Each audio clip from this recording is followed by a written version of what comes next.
Il était une fois, dans un village appelé Podo, vivait une fille nommée Obi. Elle était très belle, avec une nature calme et douce. Les gens du village admiraient sa beauté et sa gentillesse. Les hommes du village essayaient souvent de gagner son cœur en lui disant « Obi, tu es si charmante, veux-tu m'épouser ?» Mais Obi n'était pas intéressée. Elle souriait toujours et répondait « Merci, mais je ne suis pas prête. » Chaque jour, Obi allait au marché pour vendre ses marchandises. Elle avait les meilleurs fruits et légumes, et tout le monde aimait acheter chez elle. Mais personne ne savait où vivait Obi. Elle venait toujours au marché tôt le matin et partait avant le crépuscule, gardant sa maison secrète. Les villageois murmuraient. Où va Obi? Où habite-t-elle? Mais Obi gardait le mystère. Elle était heureuse d'être gentille et serviable, mais ne partageait pas beaucoup sur elle-même. Ainsi, Obi vivait tranquillement à Podo, admirée par tous, mais gardant sa vie privée. Les villageois continuaient à se demander qui était cette belle fille qui allait et venait comme une douce brise. Un jour ensoleillé, un bel homme nommé Emma est venu au marché du village de Podo. Il cherchait des fruits et légumes frais, et quand il a vu Obi, il a été émerveillé. « Waouh, pensa-t-il, c'est la plus belle fille que j'ai jamais vue. » Emma ne pouvait pas détacher ses yeux d'elle. Il s'est approché et a dit. « Bonjour, je m'appelle Emma. » « Comment t'appelles-tu » Obi sourit doucement et répondit.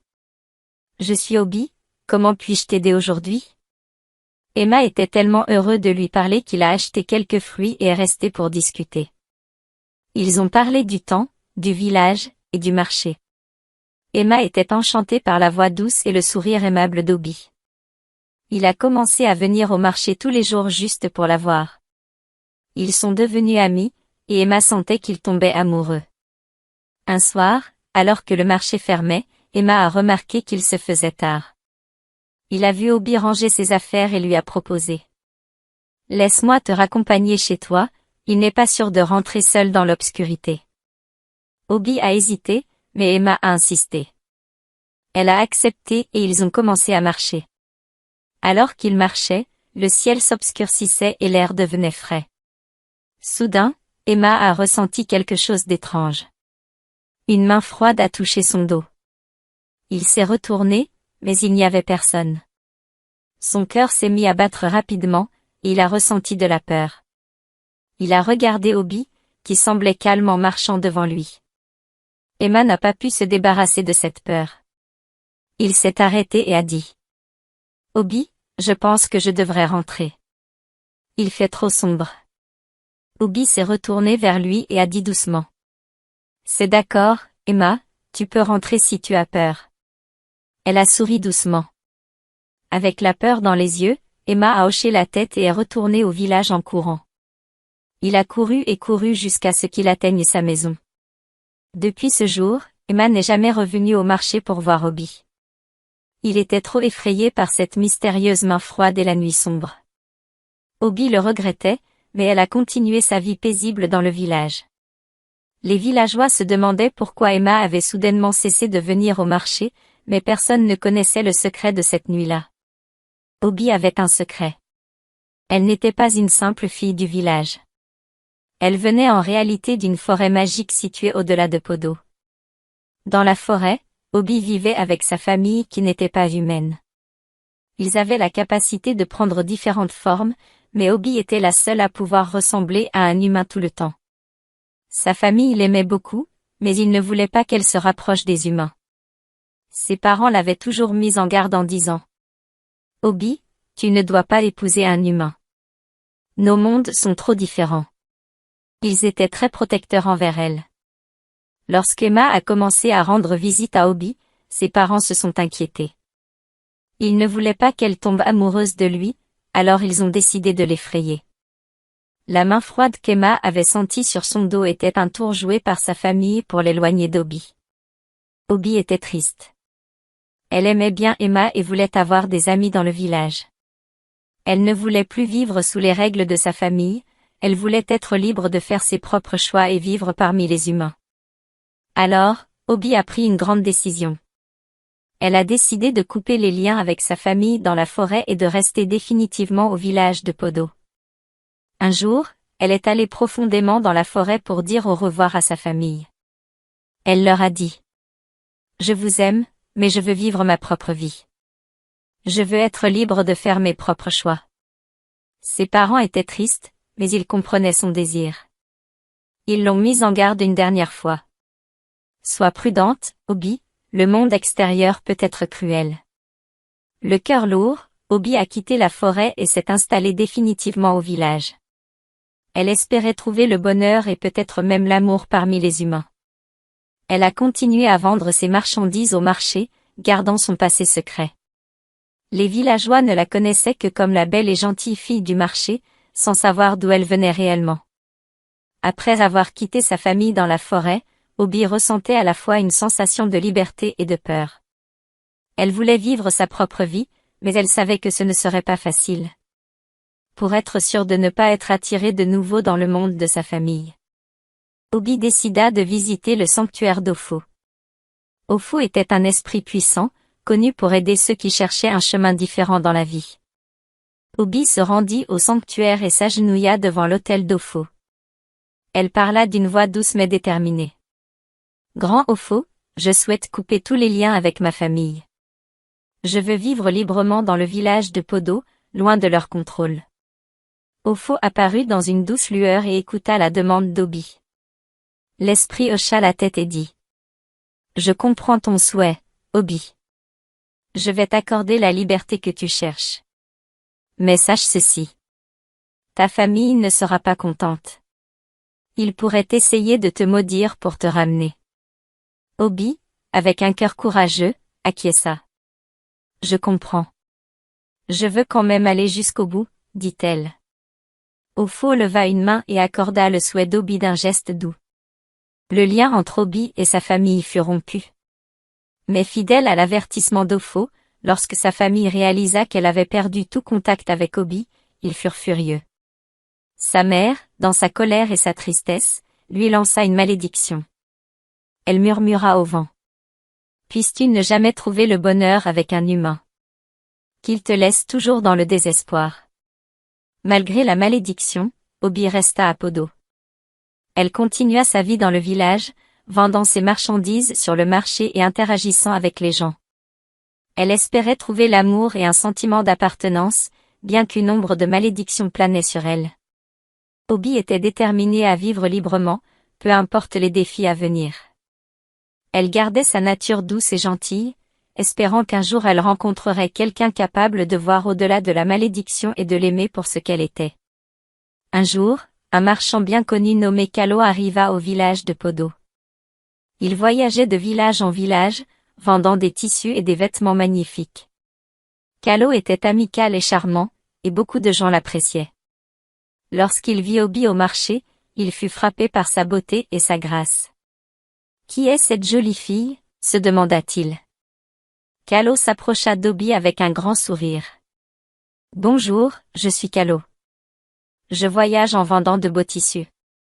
Tu dois être Obi, la fille dont tout le monde parle, dit-il. Obi lui sourit en retour et répondit. Oui, c'est moi. Enchanté de te rencontrer, Kalo. Kalo fut captivé par sa voix douce et ses yeux gentils. Il commença à venir au marché plus souvent, toujours en passant par le stand d'Obi. Il parlait et riait, et Kalo se trouva tombant amoureux d'elle. Il pensait qu'Obi était non seulement belle mais aussi douce et gentille. Après un certain temps, Kalo décida qu'il voulait épouser Obi. Il était excité et lui dit. « Obi, je t'aime beaucoup. Veux-tu m'épouser et venir vivre avec ma famille ?» Obi, qui avait été prudente en matière d'amour en raison de ses expériences passées, ressentit une lueur d'espoir. Elle accepta de rencontrer la famille de Kalo. Kalo était heureux et l'emmena dans son village pour la présenter à ses parents. À leur arrivée, la mère de Kalo regarda Obi avec un froncement de sourcils.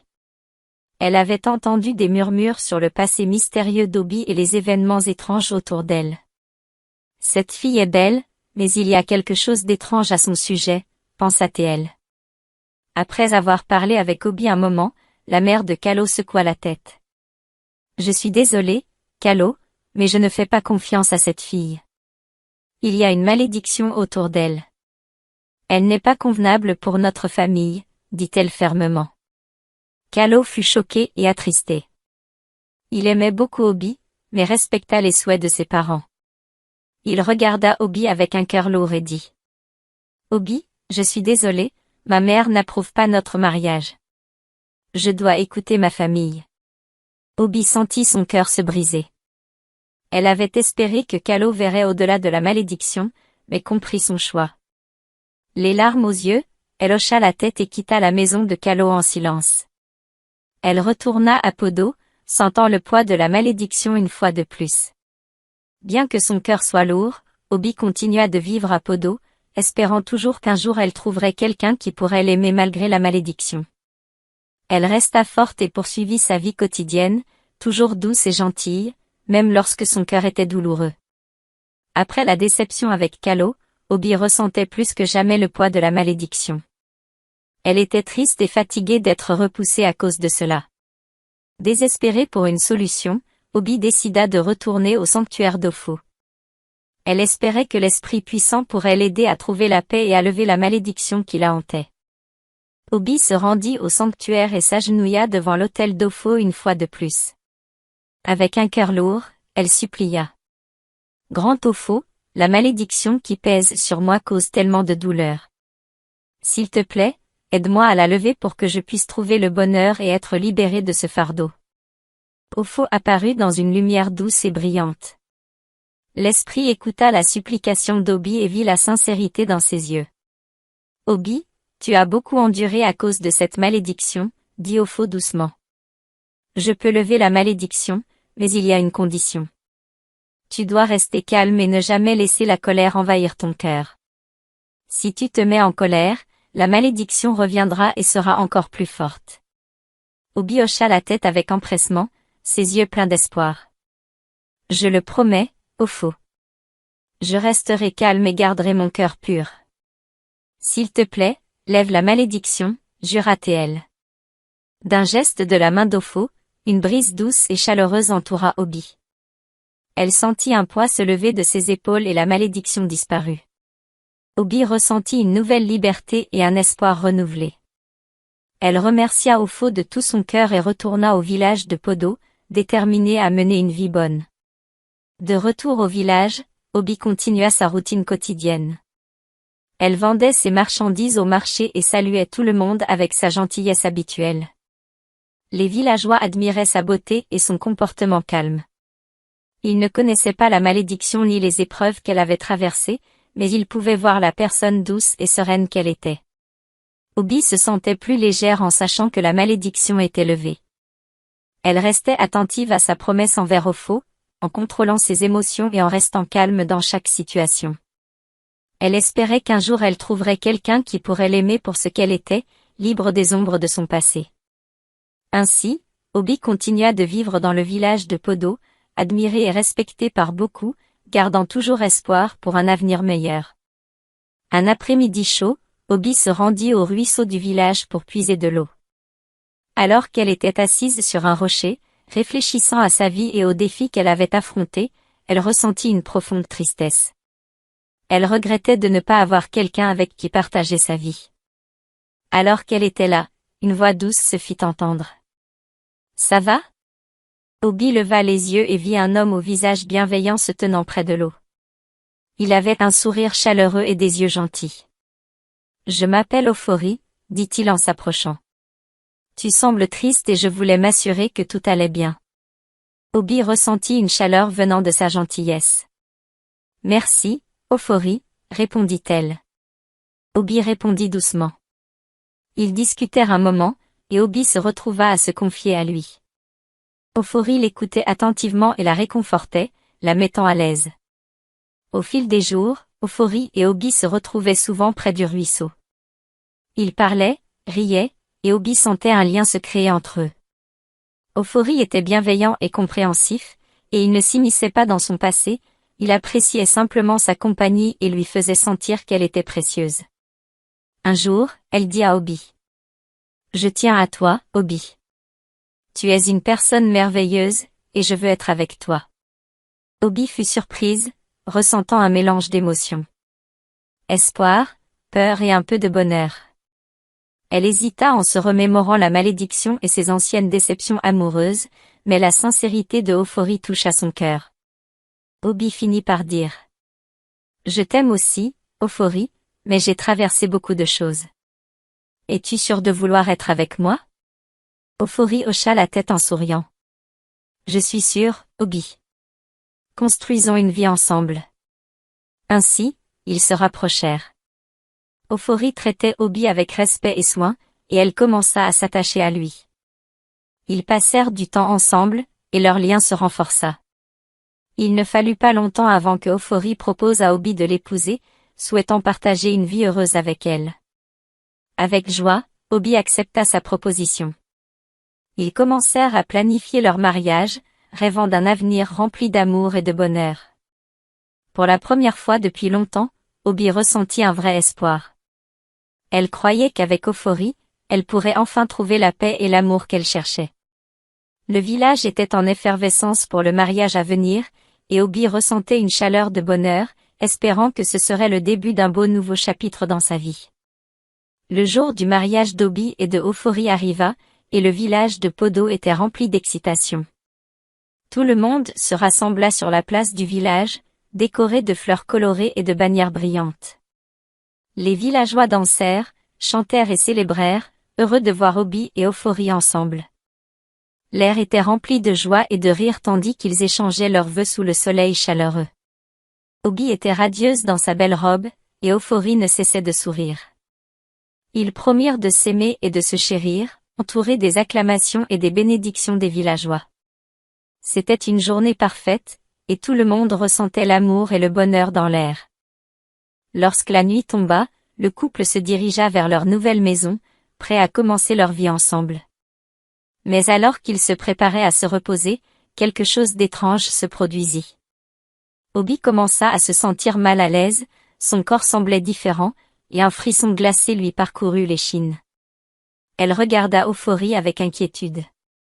Soudain, le corps d'Obi commença à changer. Ses jambes se fusionnèrent, sa peau devint écailleuse, et avant qu'il ne puisse réagir, elle se transforma en un énorme python. Les yeux de Ofori s'écarquillèrent de choc et de terreur, il n'en croyait pas ses yeux. Obi, maintenant un énorme serpent, le regarda avec des yeux tristes, submergé par la peur. Ofori cria et sortit de la maison en courant, trébuchant à travers le village en appelant à l'aide. Les villageois, entendant ces cris, se rassemblèrent rapidement autour de la maison. Ils virent Ofori pâle et tremblant, pointant vers la maison. Les villageois s'approchèrent prudemment et virent le python géant sortir de la porte. Ils poussèrent des cris d'effroi et reculeront, murmurant de peur et de confusion. Ils n'avaient jamais rien vu de tel. Certains anciens murmuraient. Est-ce la malédiction dont nous avons entendu parler? Le mariage d'Obi s'était transformé en une nuit de peur et de confusion. Les villageois ne savaient pas quoi faire. Ils avaient peur du serpent géant, mais se souvenaient aussi de la gentille Obi. La place du village, qui avait été remplie de rires et de musique quelques heures plus tôt, était maintenant silencieuse, tout le monde regardant avec incrédulité. Les anciens du village décidèrent de consulter l'oracle, espérant des réponses et une solution à cet événement choquant. Le village était en état de choc et de confusion après les événements inattendus de la nuit du mariage. Les anciens se rassemblèrent rapidement et décidèrent de faire appel à l'oracle pour comprendre ce qui s'était passé. Les villageois se rassemblèrent sur la place du village, chuchotant et se demandant ce qu'il était advenu d'Obi et du python géant qu'elle était devenue. L'oracle arriva, une figure sage qui avait guidé le village à travers de nombreux mystères. Les anciens et les villageois se tenaient en cercle, attendant des réponses. L'oracle s'avança et demanda à Obi de se présenter. Le python géant se glissa lentement au centre, et avec un profond soupir, Obi parla, sa voix remplie de tristesse. Je suis Obi. Je viens d'une famille dans la forêt. Je suis la seule à pouvoir prendre forme humaine. Mes parents ne voulaient jamais que je me marie avec un humain car ils craignaient que cela n'apporte des ennuis. Ils ont essayé d'effrayer ceux qui s'approchaient de moi, mais je voulais une vie normale, trouver l'amour et le bonheur comme tout le monde. Alors, j'ai rompu les liens avec ma famille, mais ils m'ont maudite en disant que je ne trouverais jamais le vrai bonheur avec un humain. Les villageois écoutèrent, leur peur se transformant en sympathie. Ils avaient toujours connu Obi comme une personne gentille et douce. Les anciens regardèrent l'oracle qui hocha la tête solennellement, reconnaissant la véracité des paroles d'Obi. Puis l'oracle se tourna vers Ophorie. « Ophorie, as-tu quelque chose à dire ?» demanda-t-il doucement mais fermement. Ophorie, encore secoué et honteux, s'avança. Il hésita, mais sous le regard fixe de l'oracle, il parla finalement. « Oui, j'ai quelque chose à avouer. J'ai été attiré par Obi à cause de sa beauté et de sa gentillesse, mais j'avais aussi d'autres intentions. Je pensais pouvoir utiliser elle pour obtenir de la richesse et du pouvoir. Je prévoyais de prendre son argent et de la laisser une fois que j'aurais ce que je voulais. » Un murmure de choc traversa la foule. Les villageois étaient surpris par l'aveu de Ophorie. Ils l'avaient toujours vu comme un homme gentil et attentionné. Les anciens le regardèrent avec déception, et l'oracle soupira profondément. « Tu as prévu de trahir la confiance d'Obi et de l'utiliser pour tes propres fins, » dit l'oracle. « C'est un grave méfait. Obi ne voulait rien de plus qu'une vie normale et de l'amour, mais tu l'as vu comme un moyen d'atteindre tes objectifs. » Ophorie baissa la tête, incapable de regarder les villageois dans les yeux. La vérité avait été révélée, et c'était une révélation douloureuse pour tout le monde. L'oracle et les anciens devaient maintenant décider de ce qui allait se passer ensuite. Les villageois observaient, le cœur lourd du poids de la vérité, en attendant le jugement de l'oracle. Les villageois retenaient leur souffle alors que l'oracle se tenait au milieu de la place du village, plongé dans ses pensées. Après un long silence, l'oracle parla enfin, la voix calme mais ferme. Obi cherchait une vie de paix et d'amour, tandis que Ophorie cherchait à l'utiliser pour son propre gain. L'oracle commença. Dans ce monde, les actions ont des conséquences. Ophorie, tu ne peux pas échapper à la responsabilité de tes intentions et de tes actes. L'oracle se tourna vers Ophorie, qui tremblait. Tu ne peux pas être libéré d'Obi, déclara l'oracle. Tu dois rester avec elle en tant qu'épouse. C'est la conséquence de ta tromperie et la leçon que tu dois apprendre. Tu voulais l'utiliser, mais maintenant tu vivras avec celle que tu voulais trahir. C'est ton châtiment. Une murmure parcourut la foule. Les villageois étaient choqués par la décision de l'oracle. Ils ne s'attendaient pas à un tel verdict. Beaucoup ressentaient de la sympathie pour Obi, qui avait tant souffert, et ils étaient incertains du sort de Ophorie. Cependant, ils respectaient la sagesse de l'oracle et savaient que son jugement était juste. Ophorie semblait dévasté. Il réalisait la gravité de ses actes et les conséquences auxquelles il faisait face. Il jeta un coup d'œil à Obi, encore sous sa forme de python, ses yeux remplis de tristesse et de résignation. Ophorie savait qu'il n'avait d'autre choix que d'accepter la décision de l'oracle. L'oracle leva la main pour faire taire les murmures. Cette union doit maintenant servir de rappel de l'importance de l'honnêteté, du respect et des intentions véritables.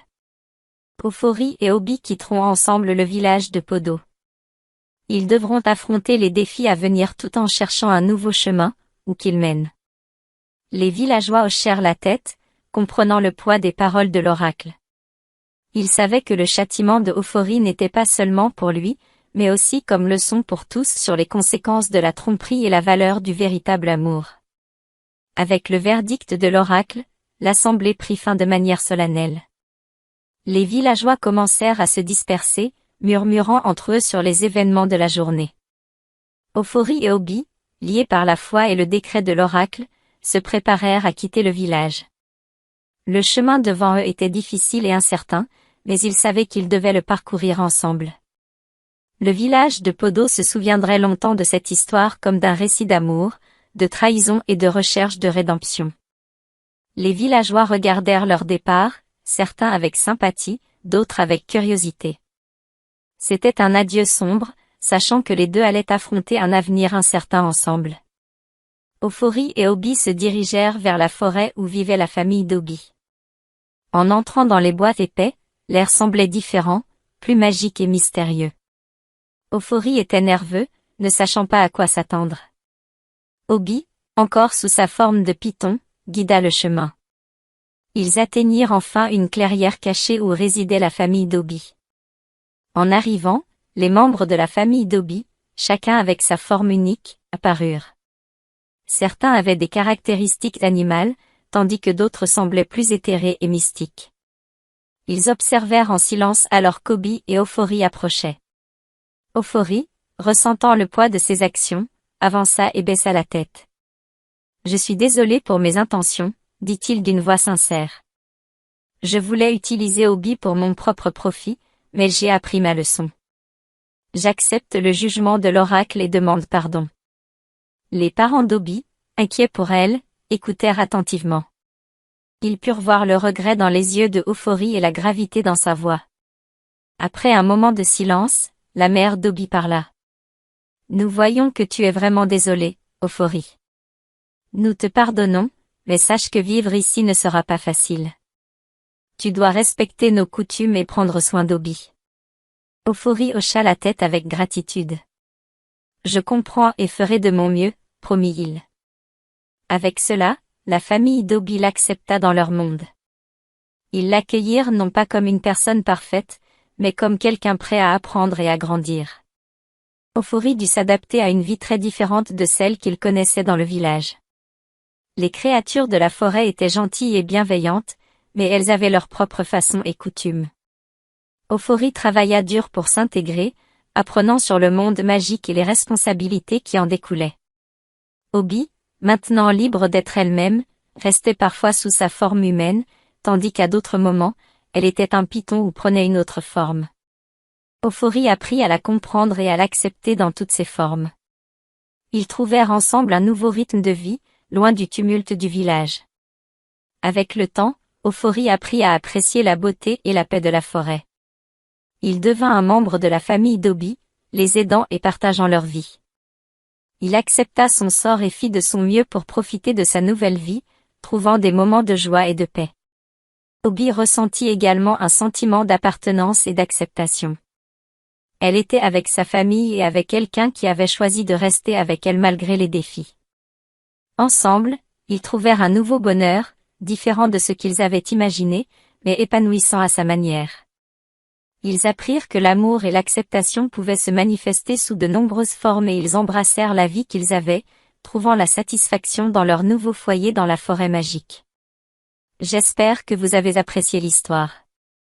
Si c'est le cas, veuillez aimer la vidéo, commenter ce que vous avez appris de ce conte, et n'oubliez pas de vous abonner à la chaîne pour plus de contes enchanteurs comme celui-ci.